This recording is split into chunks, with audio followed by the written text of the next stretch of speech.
السلام علیکم ورحمۃ اللہ وبرکاتہ۔ بسم اللہ الرحمن الرحیم۔ ناظرین کرام، عبداللہ بن سبا یہودی ایک ایسا کردار ہے کہ جس نے اسلام کا لبادہ اوڑھ کے مسلمانوں کے درمیان یہودیت کو پیدا کرنے کی کوشش کی، افتراق پیدا کرنے کی کوشش کی اور صحابہ کرام سے مسلمانوں کو دور کرنے کی کوشش کی۔ تو آج اگر ہم دیکھتے ہیں تو آج بھی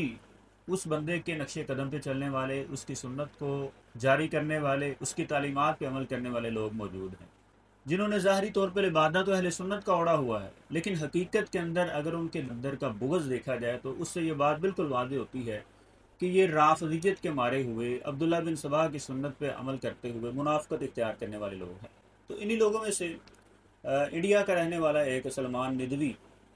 رافضیت کا مارا ہوا وہ مولوی ہے، جس نے لبادہ جو ہے مولویت کا اوڑا ہوا ہے، اسلام کا لبادہ اوڑا ہوا ہے، لیکن آئے دن وہ جو ہے صحابہ کرام کے خلاف تان و تشنیع کرتا ہوا آپ کو نظر آئے گا۔ سیدنا امیر معاویہ رضی اللہ تعالیٰ عنہ پر جو ہے تان و تشنیع کرتا ہوا، جھوٹی اور من گڑت روایتوں کو بنیاد بنا کے لوگوں کے سینوں سے جو ہے صحابہ کرام کی محبت کو دور کرنے کی کوشش کرتا ہوا نظر آتا ہے۔ اور پھر یہیں تک بس نہیں، بلکہ ملک پاکستان کے لوگوں کو بھڑکانے کے لیے، علماء کو بھڑکانے کے لیے جناب اس طرح کے ویڈیوز بھی اپلوڈ کرتا ہے۔ جی آپ حکمرانوں کے خلاف جو ہے بغاوت کریں، ان کے خلاف جو ہے خروج کریں۔ تو یہ میں بتانا یہ چاہتا ہوں کہ ان لوگوں کی جو ہے کوشش یہی ہوتی ہے کہ صحابہ کرام کی محبت لوگوں سے دور کی جائے، فرقہ واریت کو آگ لگائی جائے، اور اسی طرح جو ہے مسلمانوں کو اپنے حکمرانوں کے خلاف لا کے کھڑا کیا جائے۔ تو یہ بندہ بھی اسی طرح کرتا ہوا نظر آتا ہے کہ ویڈیو اپلوڈ کرتا ہے، جی حکمرانوں کے خلاف بغاوت کی جائے، یعنی اپنے بڑوں کے نقش قدم پہ چلنے کی کوشش کر رہا ہے۔ جس طرح ان کے بڑے خارجی جو ہیں خلفاء کے خلاف بغاوتیں کرتے رہے ہیں، مسلمانوں کا خون بہاتے رہے ہیں، آپس میں مسلمانوں کے درمیان انتشار پھیلاتے رہے ہیں، یہ بندہ بھی اپنے بڑوں کے نقش قدم پہ چلتے ہوئے وہی راستہ اختیار کرتا ہوا نظر آتا ہے۔ تو اب اس نے ایک ویڈیو اپلوڈ کی کہ جس کے اندر ایک جھوٹی اور من گڑت روایت کو بنیاد بنا کر سیدنا امیر معاویہ رضی اللہ تعالیٰ عنہ کے متعلق یہ پروپیگنڈا کرنے کی کوشش کی کہ نعوذ باللہ سیدنا امیر معاویہ رضی اللہ تعالیٰ عنہ کو نبی کریم صلی اللہ علیہ وسلم نے اس امت کے فرعون کہا ہے۔ تو جیسے ہی اس نے ویڈیو اپلوڈ کی تو اس کے دوسرے جو پیٹی بھائی ہیں روافض حضرات، انہوں نے جناب اس کو بنیاد بنا کے بڑا شور و غوغا کرنا شروع کر دیا، سوشل میڈیا پر جناب یہ پروپیگنڈا کرنا شروع کر دیا کہ سیدنا امیر معاویہ رضی اللہ تعالیٰ عنہ کو نبی علیہ السلام نے اس امت کے نعوذ باللہ فرعون کہا ہے۔ حالانکہ وہ روایت جو ہے اس کی حقیقت ابھی ہم آپ کے سامنے واضح کرتے ہیں۔ تو اسی طرح اس کے جو پیٹی بھائی ایران کے رہنے والے رافضی ہیں، انہوں نے بھی جناب ایک ویڈیو اپلوڈ کر دی اور اس میں ایک اور روایت پیش کر دی کہ جس میں نعوذ باللہ سیدنا ابو ذر غفاری رضی اللہ تعالیٰ عنہ کو بھی جو ہے اس امت کے فرعون بنا کے پیش کیا جا رہا ہے۔ وہ ابو ذر غفاری رضی اللہ تعالیٰ عنہ کہ جن کے متعلق سب کا اتفاق ہے، یعنی ان کی کتابوں کے اندر بھی لکھا ہوا ہے کہ ابو ذر غفاری رضی اللہ تعالیٰ عنہ مسلمان تھے، اور ہم تو تمام صحابہ کرام کو، تمام اہل بیت کو مسلمان سمجھتے ہیں، اور یہ جن کو مسلمان سمجھتے ہیں ان کے متعلق بھی اس طرح کا عقیدہ رکھتے ہیں۔ تو یہ روایت جو اس بندے نے سلمان ندوی نے پیش کی کہ جس میں سیدنا امیر معاویہ رضی اللہ تعالیٰ عنہ کو جو ہے نعوذ باللہ اس امت کے فرعون کہا گیا، تو اس کی جو حقیقت ہے ہم آپ کے سامنے واضح کرتے ہیں۔ یہ دیکھیں، یہ آپ کے سامنے کتاب ہے العلل المتناہیہ فی الاحادیث الواہیہ، ابن الجوزی رحمہ اللہ کی یہ کتاب ہے۔ اس کے اندر وہ امام احمد بن حنبل، امام یحییٰ بن سعید رحمہ اللہ، ان کے متعلق لکھتے ہیں کہ انہوں نے اس روایت کے متعلق لکھا ہوا ہے لیس بصحیح، کہ یہ روایت جو ہے صحیح نہیں ہے، اور یہ عبد المجید بن ابی رباح جو اس کا مین راوی ہے، یہ راوی بھی متروک ہے اور اسی طرح تدلیس بھی کیا کرتا تھا۔ اور پھر نیچے دیکھیں، وقال المصنف، یعنی مصنف کہتے ہیں ابن الجوزی رحمہ اللہ فرماتے ہیں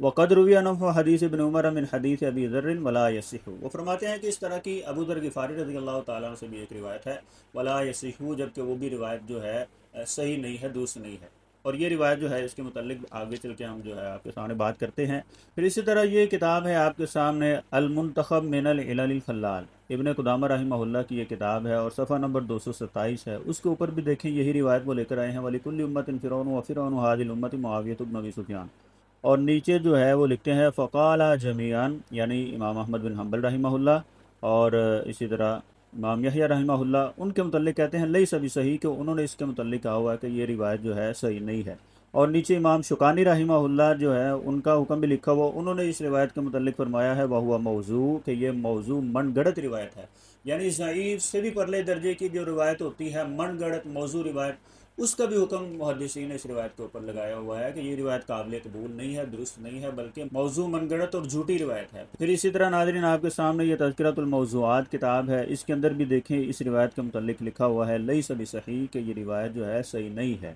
اور یہ امام شوکانی رحمہ اللہ کی کتاب الفوائد المجموع آپ کے سامنے ہے، اسی روایت کے متعلق انہوں نے لکھا ہوا ہے ہوا موضوع، کہ یہ روایت جو ہے من گھڑت روایت ہے۔ یہ روایت جو ہے ایک عبد المجید بن ابی رباط کی وجہ سے بھی جو ہے قابل قبول نہیں ہے، جو کہ مدلس بھی ہے اور مرسل روایات بیان کرنے والا راوی تھا، تو محدثین نے جو ہے اس روایت کو جو ہے قابل قبول نہیں کیا ہے۔ پھر اسی طرح دوسرے اعتبار سے بھی دیکھا جائے کہ سیدنا امیر معاویہ رضی اللہ تعالیٰ عنہ کی شان میں تو بہت سی صحیح روایات موجود ہیں،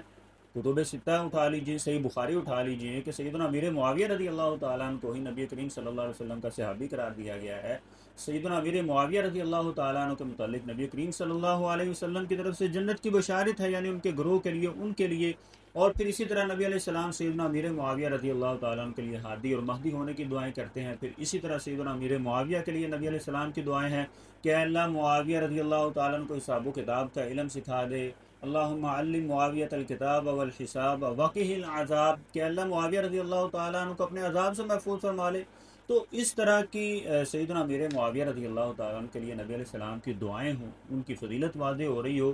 تو پھر کیسے ہو سکتا ہے کہ ایسے بندے کے لیے ہی نبی علیہ السلام فرما رہے ہوں کہ نعوذ باللہ وہ اس امت کے فرعون ہے؟ یعنی ایک اعتبار سے یہ روایت جو ہے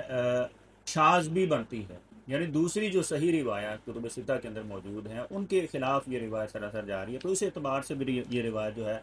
قابل قبول نہیں ہے۔ پھر اسی طرح ایران کے رافضیوں نے جو اس بندے کی ویڈیو کو بنیاد بنا کے، اور وہ میں نے کہا نا کہ بندر کے ہاتھ ماچس آ گئی تو اس نے کہا کہ اب میں نے پورا جنگل ہی جلا دینا ہے، تو دوسرے رافضیوں نے بھی جناب اس روایت کو پیش کر کے شور مچانا شروع کر دیا کہ سیدنا امیر معاویہ رضی اللہ تعالیٰ عنہ جو ہے اس امت کے نعوذ باللہ فرعون ہے۔ تو اب دیکھیں یہ کتنی بڑی ان کی خباثت ہے، کتنا ان کے دلوں کے اندر سے صحابہ کرام کا بغض ہے کہ سیدنا امیر معاویہ رضی اللہ تعالیٰ عنہ کو غلط ثابت کرنے کے لیے ان ہستیوں کو بھی یہ نشانہ بنانے کو تیار ہو جاتے ہیں کہ جن کے متعلق ان کی کتابوں کے اندر لکھا ہوا ہے کہ وہ مسلمان تھے، یعنی جن کے متعلق یہ کہتے ہیں نا کہ 3-4 جو تھے وہ مسلمان تھے، ان کے علاوہ سارے ہی نعوذ باللہ مرتد ہو گئے، جس کے اندر جو ہے صحابہ بھی ہیں، اہل بیت بھی ہیں، تو یہ کہتے ہیں 3-4 جو تھے وہ ہی نبی علیہ السلام کی وفات کے بعد مسلمان تھے، ان میں سے ایک شخصیت سیدنا ابو ذر غفاری رضی اللہ تعالیٰ عنہ بھی ہیں۔ اور یہ دیکھیں یہ آپ کے سامنے ہے، یہ روایت پیش کر کے ثابت کرنے کی کوشش یہ کر رہی ہیں کہ سیدنا امیر معاویہ رضی اللہ تعالیٰ نعوذ باللہ اس امت کے فرعون ہے، جبکہ اس روایت کے اندر تو یہ بھی لکھا ہوا ہے کہ ابو ذر غفاری رضی اللہ تعالیٰ عنہ فرما رہے ہیں سیدنا معاویہ کو کہ میں اور آپ اس امت کے فرعون ہیں، نعوذ باللہ من ذالک۔ یا پھر ان کا معنی کر لیجیے، جو یہ معنی بیان کرتے ہیں، کہتے ہیں جی ابو ذر غفاری رضی اللہ تعالیٰ عنہ فرمایا یا میں یا آپ فرعون ہیں، تو کیا نعوذ باللہ اس سے بھی ان کی توہین نہیں نکلتی ہے؟ ابو ذر غفاری رضی اللہ تعالیٰ، دوسری تو سیدنا معاویہ رضی اللہ تعالیٰ عنہ کے تو آپ لوگ ماننے کو تیار نہیں ہیں، تو جن کے متعلق آپ لوگ کہتے ہیں جی وہ کامل مسلمان شخصیت تھے، تو کیا ان کو بھی جو ہے اپنے متعلق یہی شبہ تھا کہ نعوذ باللہ وہ اس امت کے فرعون ہیں؟ تو یہ حقیقت ہے ان لوگوں کی کہ سیدنا امیر معاویہ رضی اللہ تعالیٰ عنہ کو نعوذ باللہ برا ثابت کرنے کے لیے ان شخصیات کو بھی نشانہ بنانے کو تیار ہو جاتے ہیں کہ جن کے متعلق ان کی کتابوں کے اندر لکھا ہوا ہے کہ وہ کامل مسلمان شخصیات تھی، اور یقیناً تمام صحابہ کرام کامل مسلمان تھے، کامل ایمان والے تھے، ان کے ایمان کی گواہیاں اللہ نے اپنے قرآن میں دی ہیں۔ تو جن لوگوں کے دلوں کے اندر قدورت، نفرت، بغض بھرا ہوتا ہے وہ ایسی شخصیات کو قبول کرنے کو تیار نہیں ہوتی۔ اور پھر یہ روایت جو انہوں نے پیش کی سیدنا ابو ذر غفاری رضی اللہ تعالیٰ عنہ کے متعلق، یہ روایت بھی جو ہے قابل قبول نہیں ہے، کیونکہ اس کے اندر جو ہے 2 راوی ہیں، سفیان ثوری رحمہ اللہ اور اسی طرح امام اعمش رحمہ اللہ، دونوں جو ہیں ثقہ راوی ہیں، لیکن اس کے ساتھ ساتھ جو ہے وہ مدلس بھی ہیں، اور مدلس کی روایت اس وقت تک قابل قبول نہیں ہوتی ہے جب تک وہ اپنی بیان کردہ روایت کی صراحت نہ کر دے، اس کی وضاحت نہ کر دے۔ تو اس کے اندر دونوں راوی جو ہیں صیغہ ان کے ساتھ روایت کر رہے ہیں، اور ان دونوں راویوں کے مدلس راویوں کے صیغہ ان کے ساتھ روایت بیان کرنے کی وجہ سے یہ روایت قابل قبول نہیں ہے، اور اسی روایت کے اوپر ہی لکھا ہوا ہے کہ یہ روایت جو ہے ثابت نہیں ہے۔ تو ناظرین سیدنا امیر معاویہ رضی اللہ تعالی عنہ کاتب وحی ہیں، کاتب قرآن ہیں، امیر المومنین ہیں، مسلمانوں کے خلیفہ ہیں، اہل بیت کے امیر ہیں، اہل بیت نے ان کے ہاتھ کے اوپر بیعت کی ہوئی ہے۔ نعوذ باللہ اگر وہ اس امت کے فرعون ہوتے کبھی سیدنا حسن و حسین رضی اللہ تعالیٰ عنہ اپنی حکومت ان کے حوالے کر کے ان کے ہاتھ پر بیعت نہ کرتے۔ تو یہ نہ صرف الزام سیدنا معاویہ پر ہے بلکہ اہل بیت کے اوپر بھی ان لوگوں کا بہت بڑا الزام ہے، جس کا حقیقت کے ساتھ کوئی تعلق نہیں۔